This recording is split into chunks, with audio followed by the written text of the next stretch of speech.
శ్రీ విఘ్నేశ్వరాయ నమః. ఓం సరస్వతీ దేవే నమః. ఓం శ్రీ గురువే నమః. ఓం శ్రీ మాత్రే నమః. ఓం సర్వమంగళాయ నమః. ఈరోజు హస్తరేఖ జ్యోతిష్యంలో భాగంగా మీకు బుద్ధిరేఖలో అనేటువంటి ఎన్ని వీడియోలు ఉంటాయో అన్ని వీడియోలు మీ ముందుకు తీసుకొస్తాను. ఈరోజు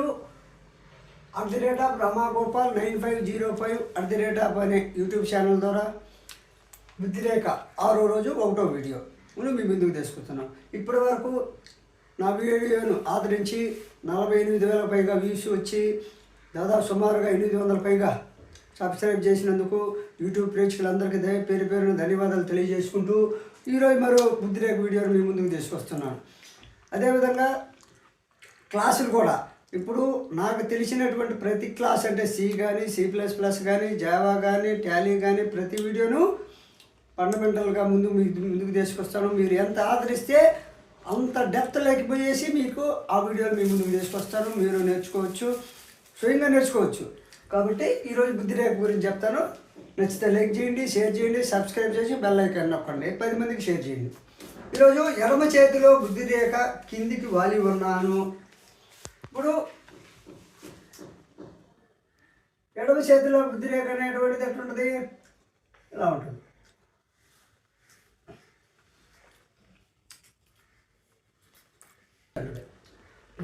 ఎడమ చేయి అనేటువంటిది ఇలా ఉంటుంది. కాబట్టి ఎడమ చేతిలో బుద్ధిరేఖ కిందికి వాలి ఉంటుంది, కిందికి. ఈ ఎడమ చేతిలో ఈ చేతిలో ఈ బుద్ధిరేఖ అనేటువంటిది కిందికి వాలి ఉండాలి. చూడండి, ఇట్లా కిందికి వాలి ఉన్నాను.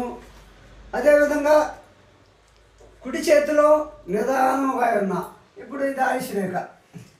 ఈ బుద్ధిరేఖ అనేటువంటిది నిదానంగా అంటే ఇట్లా చిన్నదిగా ఉండడము, లేకపోతే పెద్ద కళ లేకుండా ఉండడము, అలా నిదానంగా ఉంటే తన స్వభావాన్ని పద్ధతులను వదిలి, తన యొక్క స్వభావం అసలు స్వభావాన్ని వదిలి, అసలు పద్ధతులు మన కుటుంబానికి అయితే మనం ఏవైతే పద్ధతులు ఉంటాయో ఆ పద్ధతులన్నీ వదిలేసి పరిస్థితులను బట్టి అక్కడున్న పరిస్థితులను బట్టి తన ఆలోచన శైలిని తన విధానాలు మార్చుకుంటూ జీవితాన్ని గడిపేవాడుగా ఉండను. ఈ విధంగా ఎడమ చేతిలో బుద్ధిరేఖ కిందికి ఉండి కుడి చేతిలో బుద్ధిరేఖ నిదానంగా చిన్నదిగా ఉండను, లేదా ఈ రేఖ సన్నగా ఉండను. నిదానంగా ఉండడం అంటే సన్నగా కానీ చిన్నదిగా కానీ ఉండను. తన అసలు స్వభావాన్ని మార్చుకొని అక్కడ ఏ పద్ధతులు అయితే ఉంటాయో ఆ పద్ధతుల ప్రకారం నడుచుకుంటూ పరిస్థితులను బట్టి మోసం చేయాలనుకుంటే మోసం చేయడం, లేకపోతే ధర్మంగా ఉండాలి. అక్కడ ఏ పరిస్థితి ధర్మం నడుస్తుంది ధర్మంగా బతకతుడు, మోసాలు ఉంటే మోసాల ప్రకారం బతకతుడు, పరిస్థితులను బట్టి జీవితాన్ని గడుపును. అదేవిధంగా ఒక మాదిరి శిరోరేఖ రెండు చేతుల్లో ఉన్నాం. ఈ శిరోరేఖ అనేటువంటిది ఇక్కడ ఎడమ చేతిలో కూడా చిన్నదిగా ఉంటుంది, లేదా సన్నగా ఉంటుంది. ఉన్నప్పుడు రెండు చేతుల్లో శిరోరేఖలను ఒక మాదిరిగా ఉన్నాయి కదా. బాల్యమందు కష్టములు తక్కువ ఉన్నను, బాల్యంలో కష్టాలు తక్కువ ఉన్నను, స్వభావ పద్ధతులను బట్టి తన జీవితం గడుపును. అంటే చిన్న వయసులో కష్టాలు ఉన్నప్పటికీ తన స్వభావాన్ని బట్టి అక్కడున్న పరిస్థితులను బట్టి జీవితాన్ని గడిపేవారుగా ఉందరు. కాబట్టి బుద్ధిరేఖ చిన్నదిగా కుడి చేతిలో ఉండి, లేదా సన్నగా కుడి చేతిలో ఉండి ఎడమ చేతిలో కిందకు వంగి ఉంటే స్వభావాన్ని పరిస్థితులను బట్టి బతకే జీవితం ఉండును. అదేవిధంగా అటు కాకుండా రెండు చేతుల్లో శిరోరేఖన్నా శీర్షరేఖన్నా ఒకటే, బుద్ధిరేఖన్నా ఒకటే. బుద్ధిరేఖ, శీర్షరేఖ, శిరోరేఖ, ఈ రేఖకు 3 పేర్లు ఉన్నాయి. ఈ విధంగా రెండు చేతుల్లో చిన్నదిగా ఉన్నా సన్నగా ఉన్నా ఆ చిన్న వయసులో కష్టాలు ఉన్నప్పటికీ అక్కడ పరిస్థితులను బట్టి జీవితాన్ని నెట్టుకొస్తారు. అదేవిధంగా ఎడమ చేతిలో శీర్షరేఖ ఒక శిగురు భాగం ఒకవైపు రాల్సు, రెండో కొన పైకి పోసున్నా. ఇప్పుడు ఎడమ చేతిలో ఇది ఎడమసి, ఈ ఎడమ చేతిలో శిరోరేఖ ఇట్లా ఉంది, కిందికి వాడుతుంది. ఇంకోటి చూడండి, ఎడమ చేతిలో ఎవరికైతే ఈ శిరోరేఖ ఒక భాగం కిందికి వాలి, ఇంకొక వాళ్ళు రెండు పాయలు అయిపోతుంది, శిరోరేఖ పైకి పోతుందో ఎడమ చేయి. అలాంటి వారికి నిదానంగా ఉన్నా అంటే చిన్నదిగా ఉండి, చూడండి చిన్నదిగా ఉండాలి, పైకి పోవాలి, ఒక చివరి కిందకి రావాలి. శిరోరేఖ ఒక భాగము కిందికి వచ్చి ఒక భాగం పైకి పోతే ఎడమ చేతిలో. అదే నిదానంగా సన్నగా ఉంటే కుడి చేతిలో శిరోరేఖ సన్నని గీత నా ఈ ఈ యొక్క కుడి చేతిలో రేఖ సన్నని రేఖ ఇలా ఉంటుంది. అంటే రేఖ సన్నగా ఉంటుంది, కనిపెట్టుడు చూడండి. సన్నగా కనిపెట్టు సన్నగా శిరోరేఖ కుడి చేతిలో ఉంటే తన తల్లిదండ్రుల నుండి 2 స్వభావాలను గ్రహించును. అంటే ఎడమ చేతిలో శిరోరేఖ ఒక భాగం కిందికి ఒక భాగం పైకి ఉండి, కుడి చేతిలో శిరోరేఖ సన్నగా ఉంటే ఇది కుడి చేయి, ఇది ఎడమ చేయి. అలాంటి వారు తల్లిదండ్రుల నుండి 2 స్వభావాలను గ్రహించును. అంటే మంచిని గ్రహిస్తారు, చెడును గ్రహిస్తారు. అదేవిధంగా ఊహాశక్తి అనేది ఇమాజినేటివ్. అంటే ఊహాశక్తిని అనుభవాన్ని కూడా గ్రహించుదురు. అంటే తల్లిదండ్రుల యొక్క ఊహాశక్తిని అనుభవాన్ని ఊహించి మనస్తత్వం ఉంటుంది. అదేవిధంగా వ్యాపార సంబంధ విషయాలందు ఇటు రేఖలున్నా, అంటే వ్యాపారం చేసే వాళ్ళకి ఎక్కువగా ఈ రేఖలు ఎడమ చేతులు ఈ విధంగా వాలి కుడి చేతులు సన్నంగా ఉంటాయి. ఆ వ్యాపార లక్షణాలు తల్లిదండ్రుల నుంచి సంక్రమించే విధంగా వ్యాపారస్తులకి ఎక్కువగా ఈ విధంగా రేఖలు ఉంటాయి. అదేవిధంగా తల్లిదండ్రులు వ్యతిరేక స్వభావం గలవారై ఇందులు అనుకో. మగపిల్లలు తల్లి యొక్క పద్ధతులను, మగపిల్లలు అంటే ఈ విధంగా రేఖలు ఉండి తల్లిదండ్రులు అనేటువంటి వారు వ్యతిరేక స్వభావం ఎప్పుడు యాంటీగా నెగిటివ్గా ఆలోచించే విధానం ఉండే తల్లిదండ్రులు అయితే,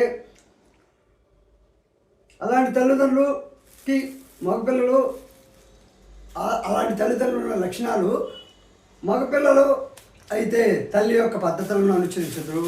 తల్లి చెడుగా ఉంటే తల్లి పద్ధతులు మగపిల్లలకు వస్తాయి. అదేవిధంగా ఆడపిల్లలు తండ్రి యొక్క పద్ధతులు అవలంబించను. అంటే తల్లిదండ్రులు వ్యతిరేక భావాలతో ఆలోచించడం లేకపోతే నెగిటివ్ భావాలతో ఉన్నప్పుడు అలాంటి పరిస్థితుల్లో తల్లి నుండి మగపిల్లలు తల్లి లక్షణాలను స్వీకరించడం, అదేవిధంగా స్త్రీలు తండ్రి యొక్క లక్షణాలను స్వీకరించే లక్షణాలు ఉండును. అదేవిధంగా 2 హస్తాల్లో 2 శిరోరేఖలు వ్రాలి ఉన్న పురుషుడు తల్లి గుణములు ఎక్కువగా.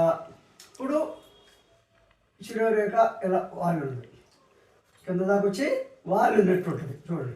ఈ రేఖ కూడా వాలి ఉంటుంది, అంటే డౌన్ అయి ఉండాలి. శిరోరేఖ ఈ విధంగా వచ్చి వాలి డౌన్ అయి ఉంటే ఎడమ చేతిలో కూడా అదేవిధంగా శిరోరేఖ లేక బుద్ధిరేఖ వాలి ఎవరికైతే ఉంటుందో అలాంటి వారి లక్షణాలు ఎలా ఉంటాయంటే, పురుషుడు తల్లి గుణములు, ఇలా శిరోరేఖ ఉన్న వారి లక్షణాలకు పురుషుడికి తల్లి గుణములు ఎక్కువగా, స్త్రీ వ్యతిరేక భావనతో ఇందురు.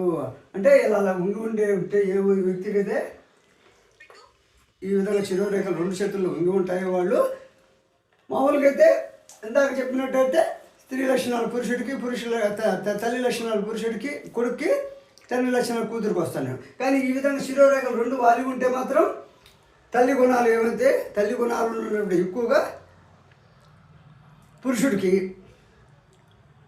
పురుషుడు తల్లి గుణములు ఎక్కువగా స్త్రీ వ్యతిరేక భావనతో ఉందను.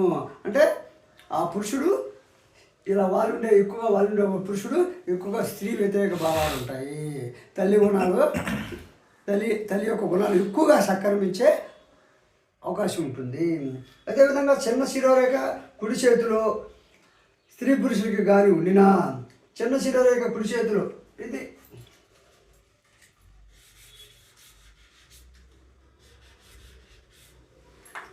ఈ కుడి చేతిలో చిన్న శిరోరేఖ స్త్రీలకు కానీ పురుషులకు కానీ ఉన్న ఎడల, అంటే స్త్రీలకు ఎడవచే కానీ ఈ శిరోరేఖ అనేటువంటి స్త్రీలకు కానీ పురుషులకు కానీ చిన్న శిరోరేఖ ఉండినా వారికి కోరికలకు అధికంగా ఉండును. చిన్న శిరోరేఖ ఎవరికైతే ఉంటుందో కుడి చేతిలో స్త్రీలకు కానీ పురుషులకు కానివ్వండి, వారికి కోరికలు అధికంగా ఉండి బుద్ధి వికాసం కలిగిన తర్వాత కానీ ఈ కోరికలు పోవు. అంటే మీకు చిన్న రేఖ బుద్ధి రేఖ చిన్నదిగా ఉన్నప్పుడు కోరికలు విపరీతంగా ఉంటాయి. అది కొనాలి, ఇది కొనాలా, అది కారు కొనాలా, ప్లేట్ కొనాలా, కానీ ఏమి చేయలేరు, కొనలేరు. కానీ కోరికలు ఏమి ఎక్కువగా ఉంటాయి. కానీ బుద్ధి అనేటువంటిది ఓహో మనం కష్టపడకుండా కొనడం కుదరదు అనేటువంటి బుద్ధి వికాసం వచ్చినంత తర్వాత, అంటే ఈ బుద్ధి రేఖ బాగా పొడుగు పెరిగిన తర్వాతను లేకపోతే మైండ్ సెట్ బాగా డెవలప్ అయిన తర్వాత అప్పుడు కానీ ఇలాంటి కోరికలు కోరకూడదు. మనం కష్టపడిన సొమ్ముతో మనం కొనుక్కోవాలని భావం ఉంటుంది. భావం వచ్చితే ఇలా తప్ప ఆ కోరికలు అనేవి పోవు. అదేవిధంగా స్పష్టమైన బుద్ధిరేఖ కట్టు ఉన్న మంచి ఆలోచన శక్తి ఉన్ను. ఈ రేఖ అనేటువంటిది స్పష్టంగా ఉండిందనుకో, బుద్ధిరేఖ ఎవరికైతే స్పష్టంగా ఉంటుందో మంచి ఆలోచన శక్తి ఉండును. అదేవిధంగా మంచి బుద్ధిమంతులకి శీర్షరేఖ బాగా ఉండును. మంచి బుద్ధిమంతులకి ఈ శీర్షరేఖ బాగా ఉండును.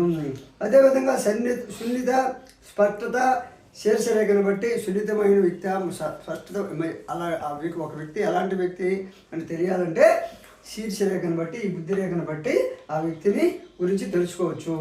ఏ విషయంలో జాతకుడు